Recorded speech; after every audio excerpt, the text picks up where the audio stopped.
Do you recognize these two women? I asked the same question to a ToK class recently.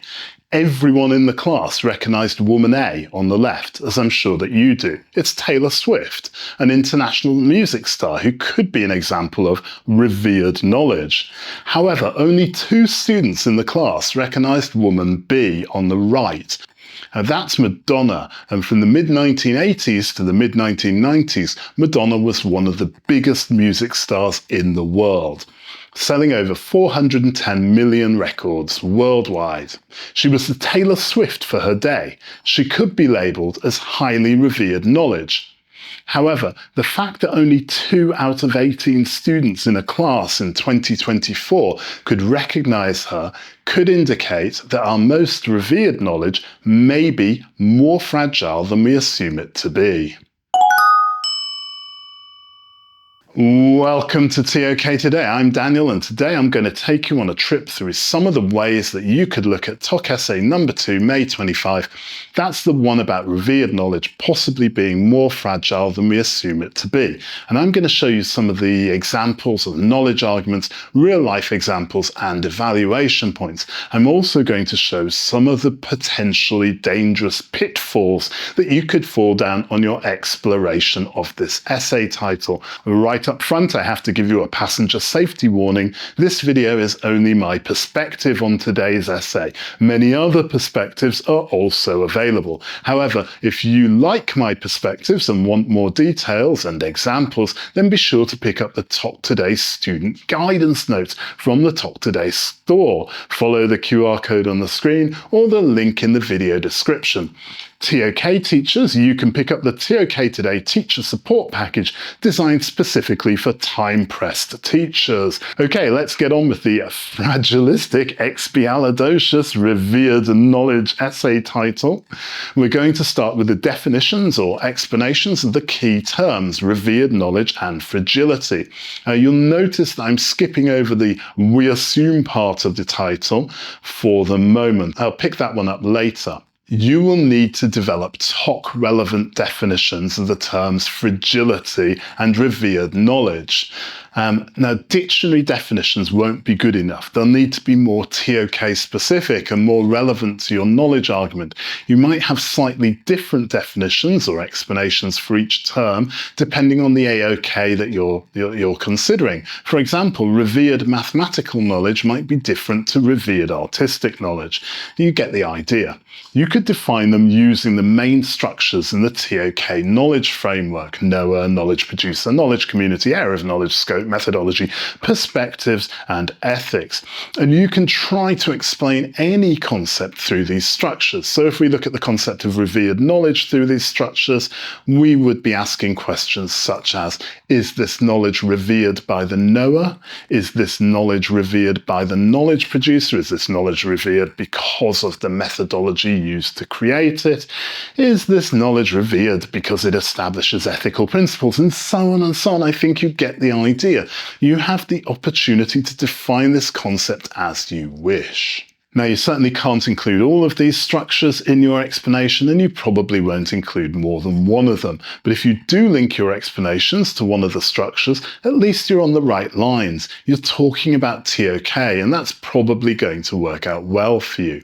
Also, you don't have to have any of these structures in your explanation. It's just an easy ToK-relevant way to explain terms. However, spend time developing your definitions or explanations. They'll be important for the knowledge claims and evaluation points later in the essay. The definitions or explanations really shape the main direction of the essay itself. Now, you could start to develop your explanation of fragile knowledge using the same ToK structure. So you would be asking questions such as, is it fragile because it has been surpassed or replaced within the scope of the AOK?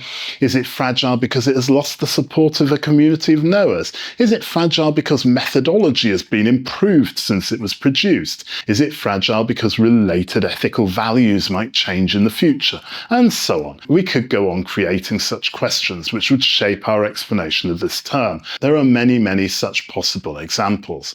I'm now going to give you 3 examples of knowledge claims that could be developed for AOK the Arts based on these ToK structures. But before I do that, let's hear these wise words. You may want your ToK essay to become revered knowledge, or you may just want to pass with minimal fuss and fanfare. Either way, you can make the whole process less fragile by picking up ToK Today student guidance notes for this essay.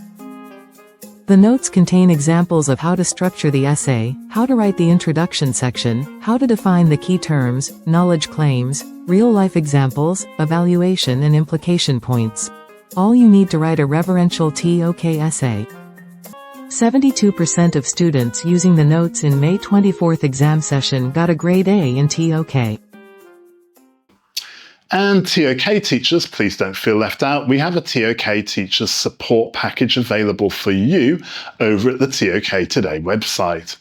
Okay, we're going to run through 3 knowledge claims that could be used for this essay, real-world examples for each claim, and some evaluation points. And I'll finish the video by telling you about the potential pitfalls that you could come across in this essay. So stick around to the end. Okay, knowledge claim 1 in the art, revered knowledge may be more fragile than we assume because reverence is a function of temporary context. As context changes, the knowledge that we revere will also change.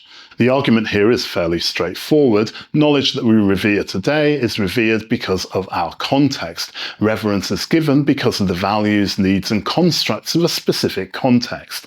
In a different context, which would be a different time period or place, there will be different values, needs, and constructs. Therefore, the knowledge that's revered will also change.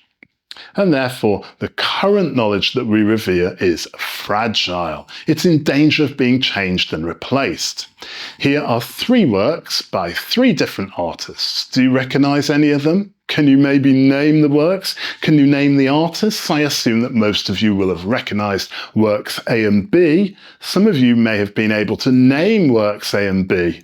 Work A is the Mona Lisa, or La Gioconda, or La Gioconda, and work B, the ceiling of the Sistine Chapel in Rome. Some of you may have been able to name the artists. Work A, Mona Lisa, is by Leonardo da Vinci, and work B, the ceiling of the Sistine Chapel, is by Michelangelo. But what about work C? Do you recognize it? Can you name the painting or even the artist? Well, work C is the Transfiguration of Christ by the Renaissance painter Raphael. Painted between 1560 to 1520, it was painted at the same time as the other 2 works. At the time, in the early 16th century, Raphael was widely seen as the greatest painter in the world.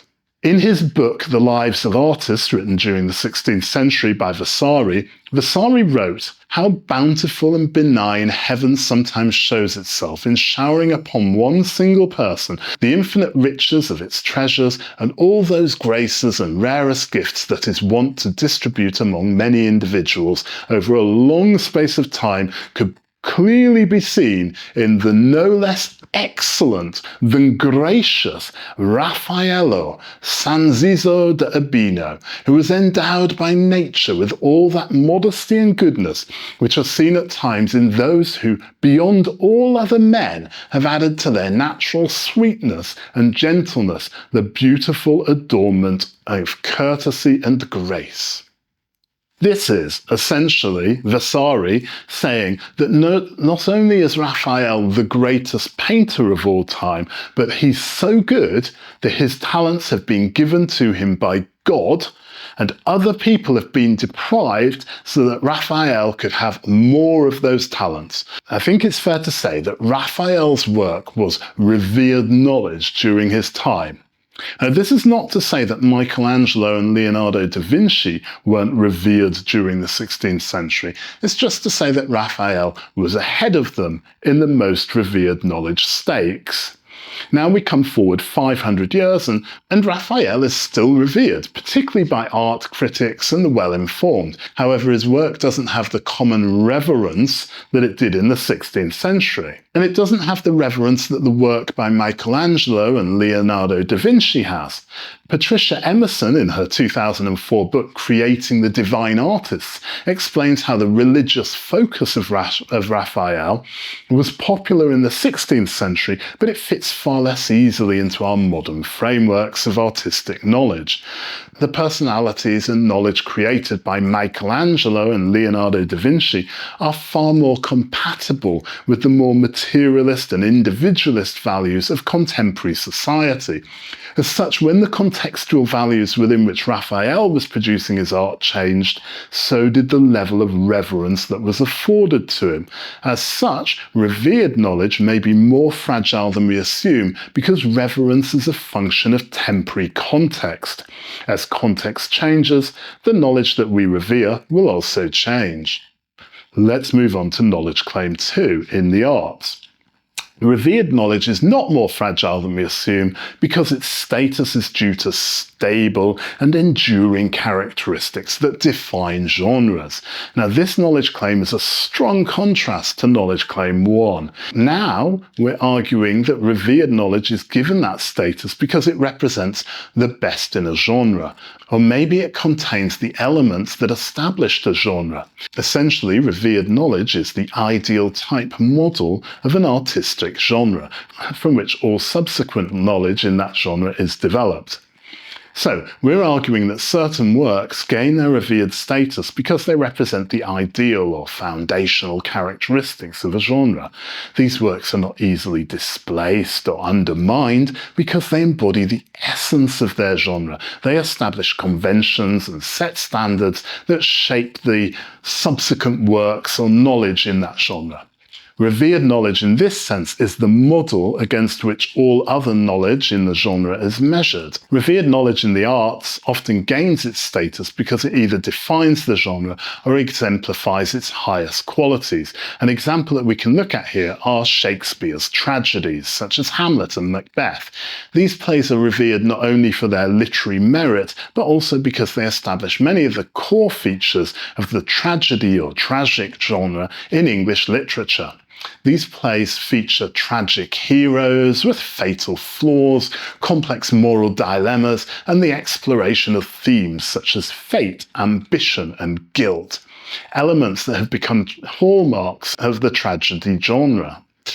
Shakespeare's mastery of language and characterization and dramatic structures in these works represents an ideal type of tragedy, and subsequent playwrights and authors often look to this work as benchmarks.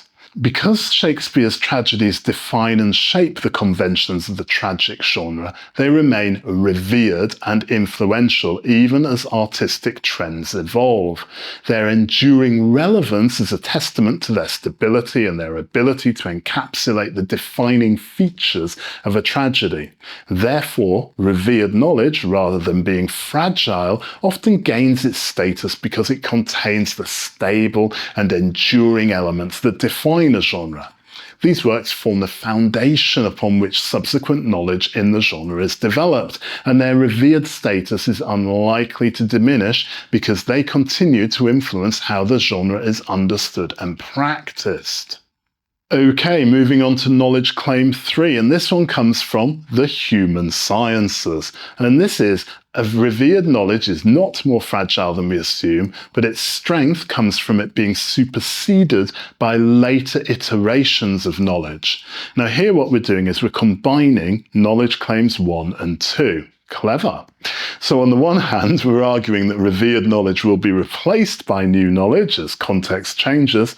However, we're also arguing that this process of replacement is exactly why revered knowledge is strong rather than fragile. In the human sciences, most new knowledge is developed by building on previous knowledge, research, and models. Now, some of that will be revered knowledge. As such, the strength of revered knowledge comes from its role in shaping subsequent knowledge. Now, this knowledge claim is based on the dynamic nature of knowledge in the human sciences.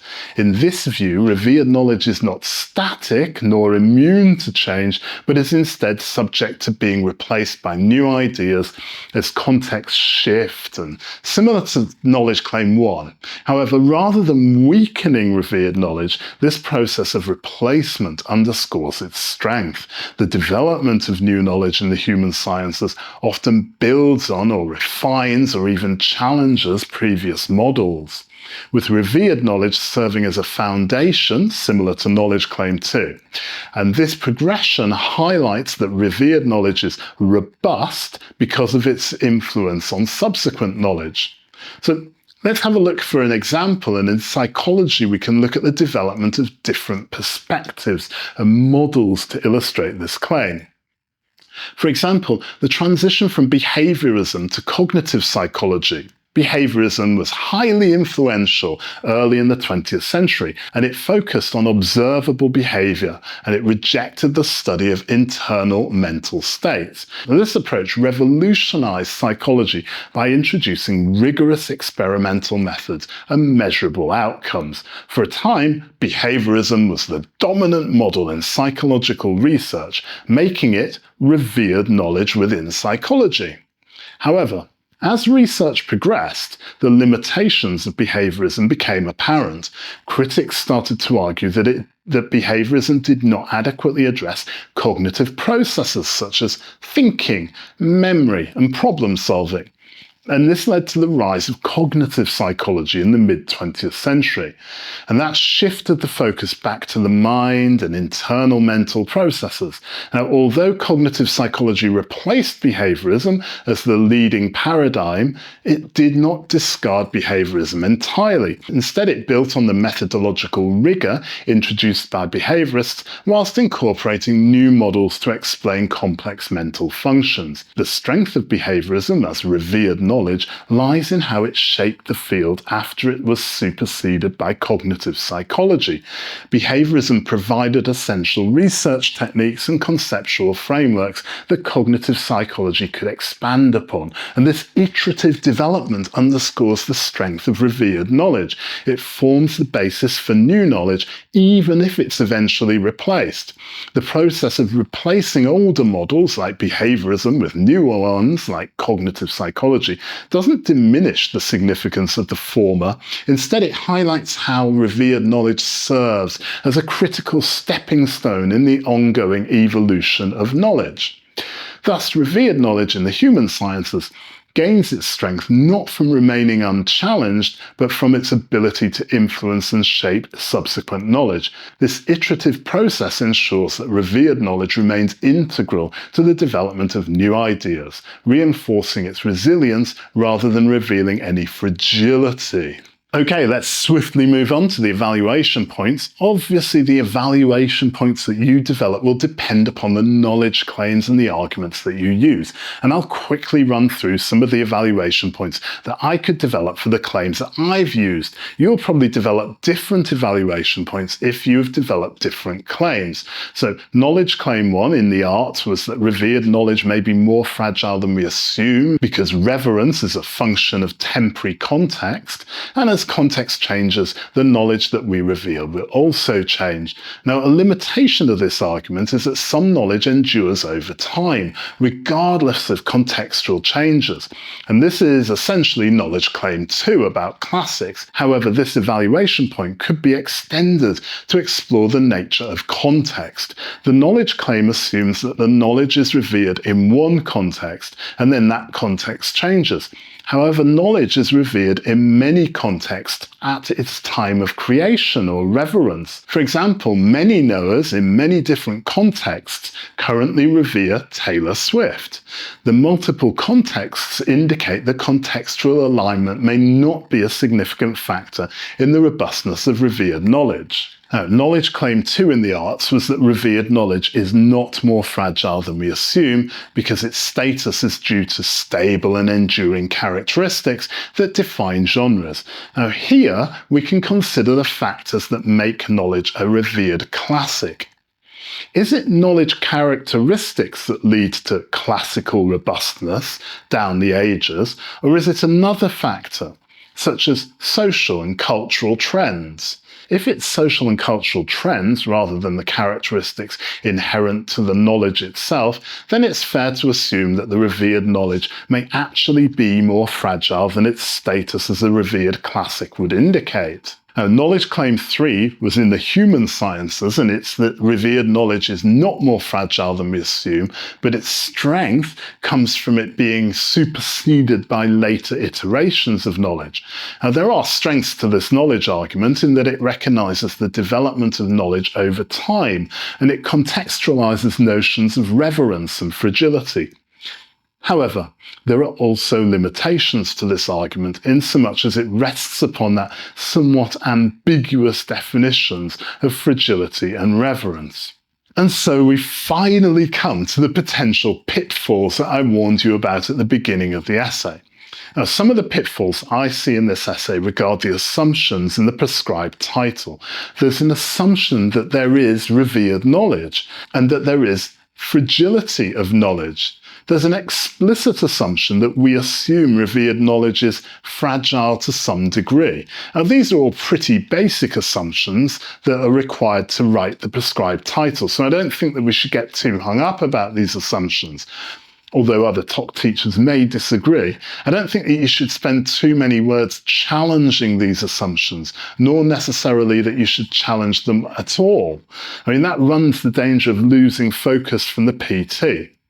However, there is one assumption that may provide a useful evaluation point, and this is the assumption that revered knowledge and fragility are necessarily exclusive of one another. This is an assumption, or maybe it's an implication or an inference in the question. The idea that revered knowledge may be more fragile than we assume is implying that we don't think the revered knowledge is particularly fragile. And of course, we could argue that just because knowledge is revered doesn't mean that it's also not fragile. We could argue that knowledge can be both revered and fragile. We can see this very clearly in the natural and human sciences. We could look at revered knowledge such as Adam Smith's Wealth of Nations or Sigmund Freud's Structure of Personality, and we can see the flaws in those theories today. We can see their fragility, but we also revere those works for their innovation, their establishment of great genres, their contribution to the discipline. And that's where we end up with this essay. That maybe the fragility of knowledge is a requirement for the reverence of knowledge. If we don't see the flaws in the greats, we can't improve to build new greats. And if you want more great knowledge, be sure to pick up the ToK Today student guidance notes for this essay from the ToK Today store. And ToK teachers, remember, we have an essay support pack designed just for you. If you found value in today's video, please press like. And if you want to support the channel, please press subscribe. Thank you so much for watching. Stay ToKtastic, my friends.